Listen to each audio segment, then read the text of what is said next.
Yayasan Pendidikan Hafiz Cendekia melaksanakan pelepasan kelulusan santri ke-9 untuk jenjang RA, MI, dan MTS tahun ajaran 2023 sampai 2024 serta launching tingkat SMA Islam Cendekia Technopreneur School Kamis 13 Juni 2024 di Indoor UPTD Taman Seni dan Budaya Banda Aceh. Mengusung tema bersama Al-Quran Kita Mulia, di surga kita berjumpa, mengukuhkan kurang lebih 685 santri dari tingkatan RA, MI, dan MTS yang telah menyelesaikan hafalan Al-Quran dari 1 juz hingga 30 juz. Kepala Madrasah Muhammad Ilham mengatakan bahwa Yayasan Pendidikan Hafiz Cendekia telah mengadakan kelulusan santriwan dan santriwati kelas 9 dengan satu orang tahfiz 30 juz. Keseluruhan jumlah santriwan dan santriwati MTS Yayasan Pendidikan Hafiz Cendekia ada 98 siswa dan yang diwisudakan ada 80 siswa yang mencapai target hafalan. Hafalan ini merupakan program wajib dari Yayasan Pendidikan Hafiz Cendekia dari tingkat RA sampai tingkat MTS. Bahkan jika SMA sudah launching, mereka juga akan wajib untuk mengikuti program tahfiz ini.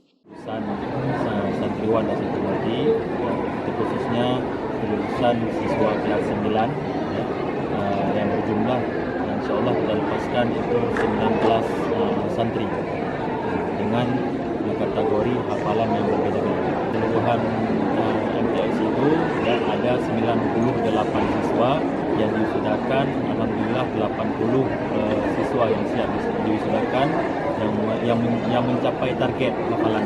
Rata-rata santri menghafal itu per tahunnya itu 5 juz. Jadi rata-ratanya itu ada yang 15 sampai dari 10 sampai 15 juz. Total 30 juz untuk tahun ini itu satu orang. Itu dari kelas 2. Kemudian ada kedepannya insyaAllah juga ada beberapa siswa yang akan mengkhatamkan 30 juz. Untuk launching tingkat SMA ini, insyaAllah SMA dibuka tahun pelajaran 2024-2025. Alhamdulillah untuk saat ini siswa yang telah mendaftar itu 20 orang. Kemudian masih ada kuota ya dari SMA sendiri.